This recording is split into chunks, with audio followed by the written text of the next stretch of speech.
Bonjour Marie-Laure, Bonjour Marie, comment vas-tu? écoute très bien à Dubaï, Eh bien oui, par une belle journée d'hiver. non, la chance, un petit peu de chaleur, tu nous envoies un petit peu de chaleur. Alors Marie-Laure, on se retrouve aujourd'hui pour que tu nous parles de ton mastermind, les femmes et la Mhm. finance. Je te laisse d'abord nous dire qui tu es. Très volontiers. Alors, Marie-Laure Sinimalé, je suis coach systémique et je pratique la psychothérapie brève sous le modèle de Palo Alto. Je suis maintenant à Dubaï depuis 7 ans et je me suis lancée pleinement dans cette activité d'indépendante depuis l'été. J'ai un parcours, on va dire, plus traditionnel en corporate sur toutes les décennies précédentes. Et c'est la raison pour laquelle je m'étais inscrite au mastermind à l'automne. D'accord, donc si je comprends bien, le mastermind, c'était l'occasion pour toi de rentrer de plein pied dans ton nouveau statut, entre guillemets, d'indépendante, c'est ça? C'est exact. Je me suis dit que, voilà, en étant seule, j'avais vraiment envie de pouvoir changer de paradigme et la façon dont je réfléchissais à mon activité. Je voulais vraiment que ce soit une activité qui me permette d'atteindre un objectif financier. Jusque-là, ayant travaillé pendant plus de 25 ans, l'argent, finalement, n'avait jamais été véritablement un problème et j'ai toujours progressé dans ma carrière de façon satisfaisante. Et du coup, avec ce choix, il y a eu la rupture, notamment avec l'apport financier. Il y a plus d'argent qui rentre dans les caisses.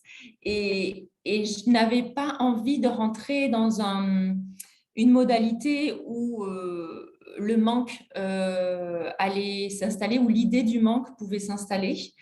Et je sentais déjà à l'intérieur que c'est quelque chose qui m'avait toujours habité, même en étant plus jeune. Et, euh, et que cette idée de ma relation à l'argent et à la finance, j'avais envie de la travailler différemment. Et, euh, et la rencontre, ta rencontre et la rencontre de Strandrine à travers des webinaires ont fait que je me suis sentie bien et quelque part appelée par voilà, par cette opportunité que vous offrez aux femmes. Et j'avoue que voilà, j'en suis très contente et je suis ravie de pouvoir voilà, l'exprimer aujourd'hui pour d'autres qui se posent la question.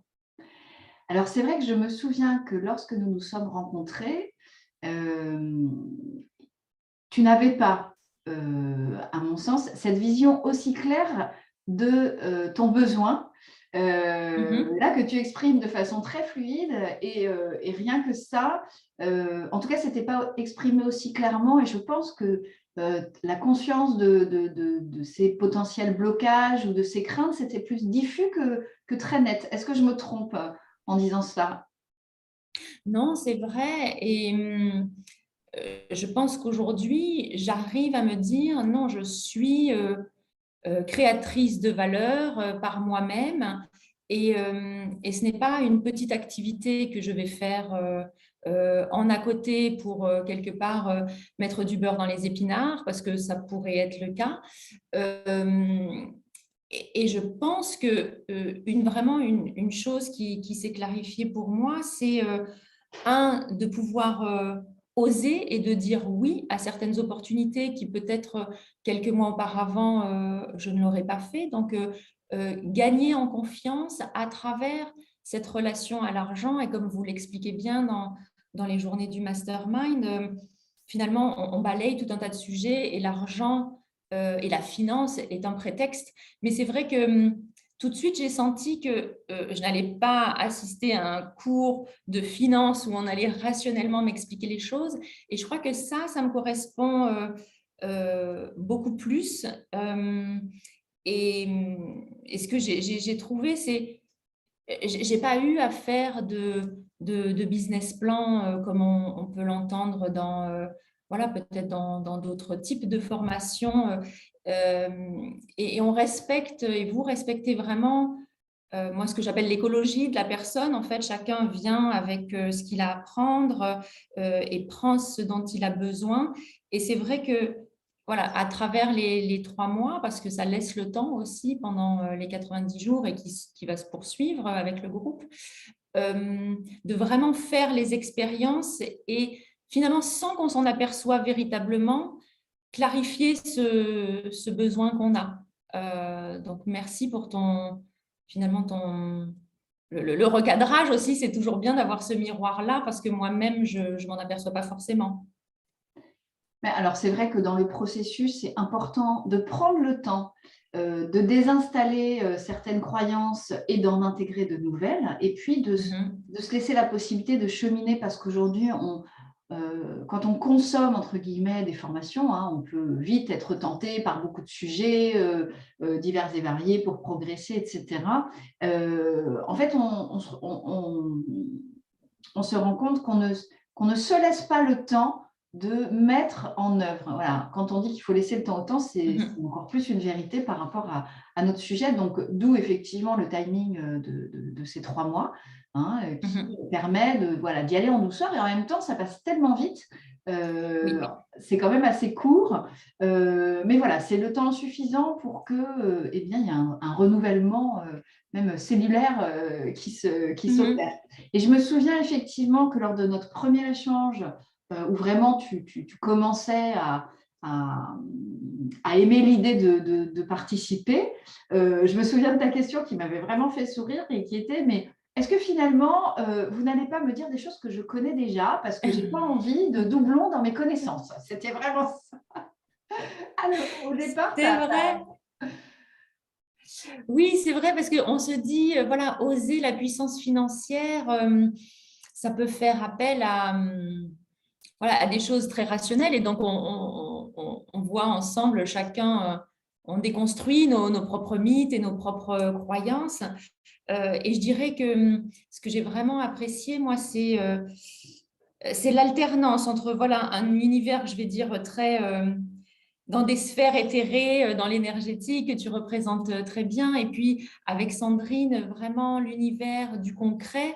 Voilà, moi, depuis des années, j'avais arrêté de faire mes comptes parce que bah, ce n'était pas vraiment un problème, en fait, de dépenser, de savoir combien je dépense au supermarché ou combien je dépense dans les vêtements. Je savais que je ne faisais pas d'excès. Donc, mais ça fait 3 mois que j'ai mon tableur et je déteste Excel, je tiens à le dire.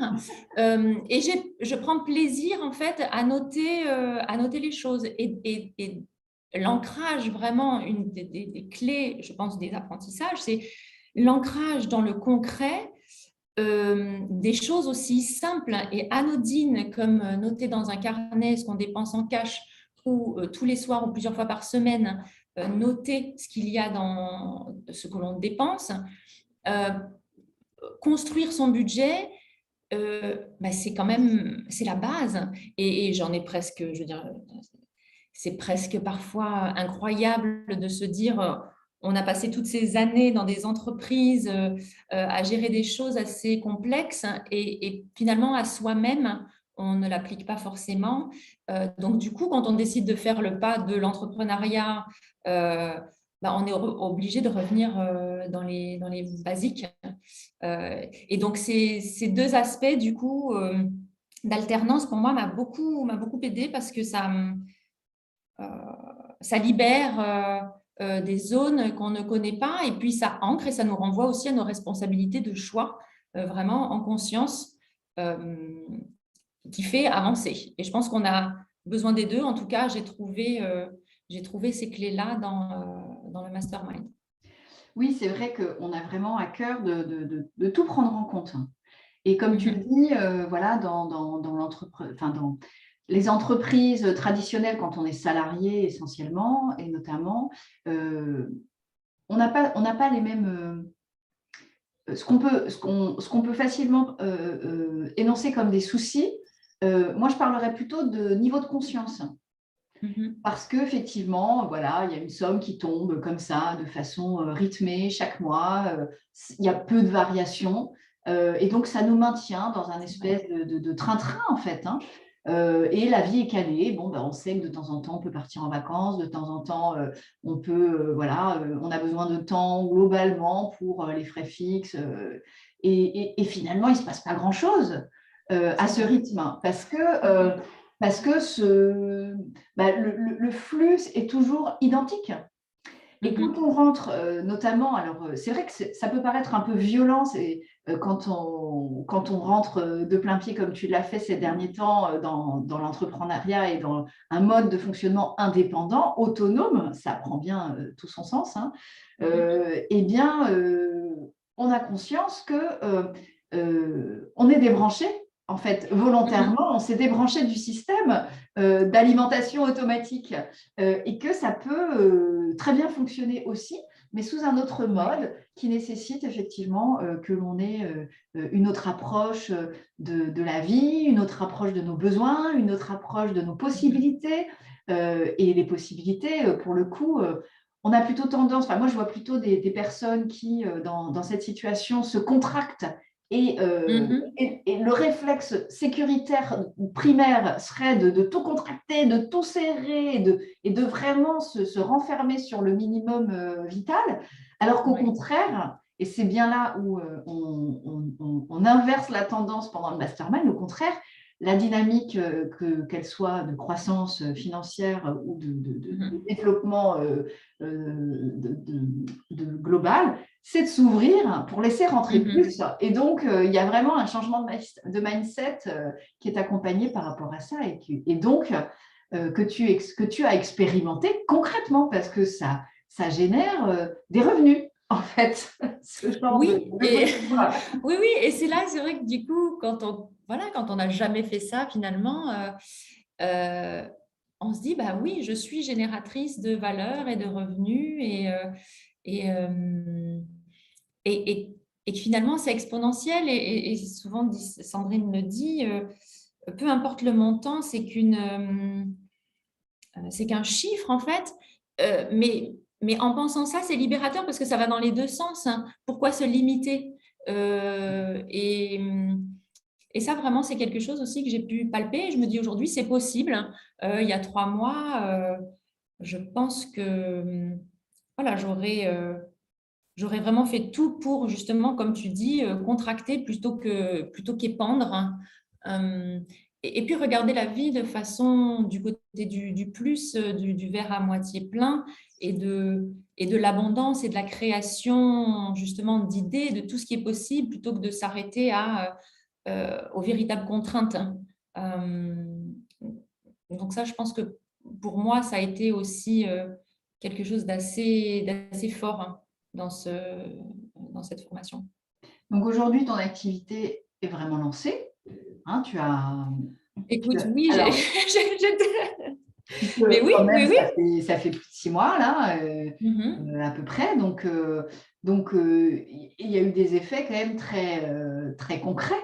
Est-ce que Mhm. tu les lis, de quelle façon tu les lis au processus du mastermind? Écoute, je me dis, je pense qu'effectivement, il y a toujours des graines qui sont déjà plantées. Maintenant, la façon dont je les arrose et dans la façon dont je vais peut-être faire pousser les autres va être différente, plus ancrée justement dans l'énergie que j'attire à moi et l'histoire que j'ai envie de raconter dans ce qui est unique pour moi et par rapport à moi, plutôt que de me dire, oh, je vais coller à un modèle, telle personne fait ça, ça a l'air de marcher, ou il faut, comme je disais tout à l'heure, l'idée du business plan, il faut faire un business plan, alors qu'on on freine des cas de fer. Donc là, c'est plus s'écouter soi, sa propre intuition, sa propre énergie, euh, pour suivre sa voie, en fait, hein, et de la trouver vraiment dans les expériences. Euh, donc oui, le futur, je pense qu'aujourd'hui, je le vois beaucoup plus positivement et ouvert. Et quand j'ai encore voilà, les doutes qui m'assaillent, ça ne dure pas très longtemps et je me dis, ah mais non, mais en fait, il y a cette opportunité, ah, je n'ai pas ouvert cette porte. Donc, c'est plutôt comme comment dire, un peu comme un fractal, en fait, où on ouvre les portes, mais plutôt que voilà, d'en ouvrir une seule ou de se dire, oh, j'en ai qu'une seule.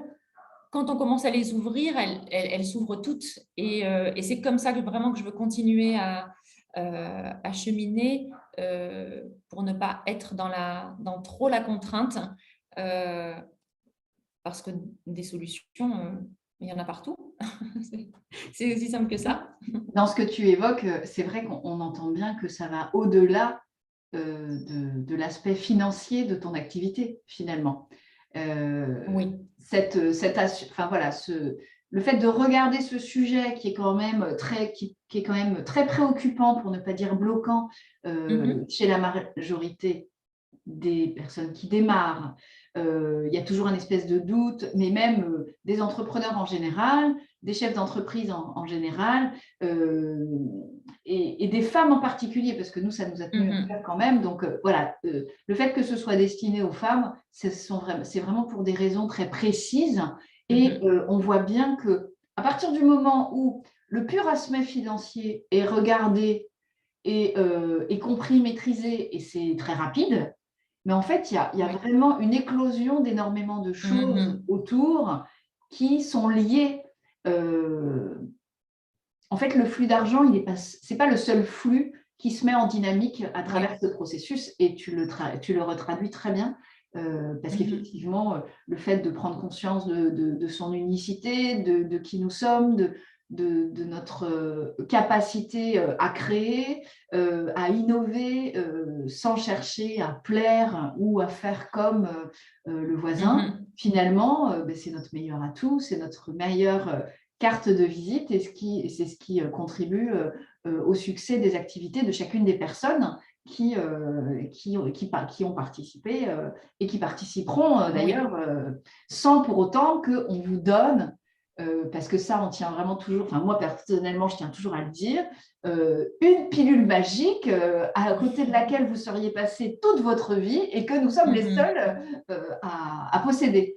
Même s'il y a beaucoup de magie dans les réalisations finalement et dans les prises de conscience, c'est quand même parce que vous faites le job en fait. Hein. Oui, tout à fait. Et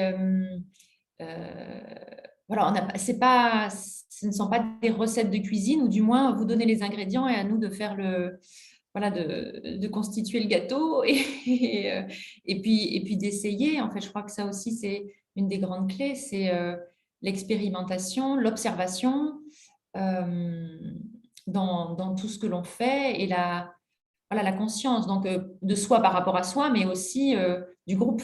Donc, c'est très important d'avoir le retour du groupe pour nous aider à avancer quand on a des doutes, mais aussi pour nous renvoyer certaines choses dont on n'a pas forcément conscience suite, et qui font du bien, en fait. Je pense que une des actions les plus compliquées, c'est peut-être d'accepter consciemment de lâcher ce à quoi on est accroché, donc nos façons de faire, nos façons de voir, de comprendre les choses, le modèle dans lequel on est, à différents niveaux. Et je pense que c'est ça le plus compliqué. Mais au final, on a vraiment vu l'évolution de ce groupe, et vous avez toutes fini par lâcher quelque chose de très conséquent. Alors, ça a pu être très rapide, et puis jusqu'au dernier moment, paf, ça se passe, et finalement, l'ouverture, elle se réalise pour chacune, à des moments différents. Mais le fait que eh bien, une personne va avoir vraiment un déclic suite à la première journée, par exemple, ça va montrer aux autres que c'est possible, et que même si c'est un peu difficile, il faut persévérer. Et c'est vraiment le sentiment que j'ai par rapport à cette dynamique évolutive. Et les 90 jours ne s'arrêtent pas là, je dirais, même si peut-être qu'on n'a pas le déclic, ou on est quand même en chemin, et c'est ça qu'il faut aussi considérer. Donc, c'est vraiment, je pense, chacun a son rythme, et d'être accompagné tout le long, et de continuer les ancrages, parce que voilà, c'est quand même du travail. C'est pas du travail qui prend une énergie, je vais dire, négative, c'est une énergie qui nourrit, mais personne d'autre ne fait à votre place. Donc, si vous ne faites pas, on ne peut pas s'attendre à, voilà, à changer en continuant à faire la même chose ou en ne pas faisant. Mais l'expérience, voilà, multiplier les expériences, ce sera ce serait mon conseil. Avant de terminer, Mm. je voudrais qu'on échange sur ta particularité, parce qu'il y en a une, au-delà de ton unicité, évidemment, mais c'est que toi, tu as suivi le mastermind à distance. C'est-à-dire que comme tu Oui. es à Dubaï, et quand je dis à distance, c'est à une certaine distance, parce qu'en plus, tu as cumulé avec un peu de décalage horaire. Donc, comment ça s'est passé pour toi de ce fait, hein? Parce que la majorité du groupe, excuse-moi, Oui. se retrouvait finalement en présentiel. Bon, Oui. Covid aidant, évidemment, il y a toujours eu une personne qui était en remote avec toi, alors que le reste était en présentiel. Mais comment ça s'est passé pour toi de ce fait? Oui, c'est vrai que c'était une de mes craintes quand j'ai su qu'il y avait une personne qui était potentiellement virtuelle, qui regagnait le groupe en présentiel, me semble-t-il. Je me posais la question, je ne voulais pas être voilà, peut-être mise de côté ou ne pas vivre des expériences que les autres allaient vivre. Et en fait, non, ça s'est très bien passé parce que déjà, vous englobez le groupe dans son unicité. Voilà, vous créez l'égrégore et la personnalité qui représente le groupe. Donc ça, je pense que c'est important. Non, vraiment, je veux dire, si une personne hésite parce que soit elle est hors de Nantes ou pour raison ou autre, aujourd'hui, je vais dire au contraire, utilisons la technologie. Les journées sont scindées de façon à ce que voilà, il y ait des pauses. Moi, quand vous étiez au café, j'étais déjà au déjeuner, mais c'était quand même une pause, une pause quand même. Et il y a, voilà, il y a beaucoup d'écoute, beaucoup de bienveillance. Donc, il n'y a absolument pas de souci à se faire. Et, euh, et mes craintes par rapport à ça se sont évaporées assez vite, dès le premier jour. Bon, bah, écoute, c'est super. C'est vrai qu'on entre vraiment dans une ère différente où on arrive maintenant à Mhm. envisager et voilà, de ne pas forcément tous être ensemble, en tout cas physiquement. Mais ce qui est intéressant dans ce que tu dis, c'est que tu t'es vraiment senti dans la dynamique, dans l'énergie, Oui. avec un contact. Alors, vous avez eu des contacts entre vous aussi à travers Mhm. des exercices, etc. Donc, finalement, le lien, il se fait de plein de manières. Parce qu'il y a le Mhm. mastermind que chacune des participantes vit, et puis il y a tout ce qui se passe dans le cadre du groupe. Et finalement, tous les 15 jours, on a un moment où on se retrouve, soit sur un webinaire, soit sur une journée de pratique. Donc, c'est Oui, quand tout même à fait. assez, suffisamment séquencé. Bon, bah, Mhm. écoute, merci beaucoup pour cet échange. Moi, c'est toujours un plaisir et je suis toujours ravie de voir combien les choses bougent pour vous, pour toi en particulier. C'était aussi un Mhm. petit challenge, hein, voilà, cette notion de Mhm. distanciel et puis de faire en sorte que eh bien, il y ait cette âme commune qui se crée et je vois que ça a plutôt bien marché. Donc maintenant, on attend juste que tu viennes à Nantes. L'été, j'allais le dire. Voilà, cet été pour Là, je suis jalouse des petits repas et des déjeuners qui s'organisent, Ouais, mais c'est ça. on va remédier à ça. On fera un Exactement. Zoom apéro, Tout un à apéro fait, Zoom. exactement. Bon, bah, écoute, Marie-Laure, mille merci pour ce Merci à partage. toi, Encore Marie. bravo pour ton parcours. Et puis, je te souhaite vraiment de poursuivre sur cette lancée de façon brillante comme c'est parti. Voilà. Merci beaucoup. Merci encore. Au revoir. Au revoir.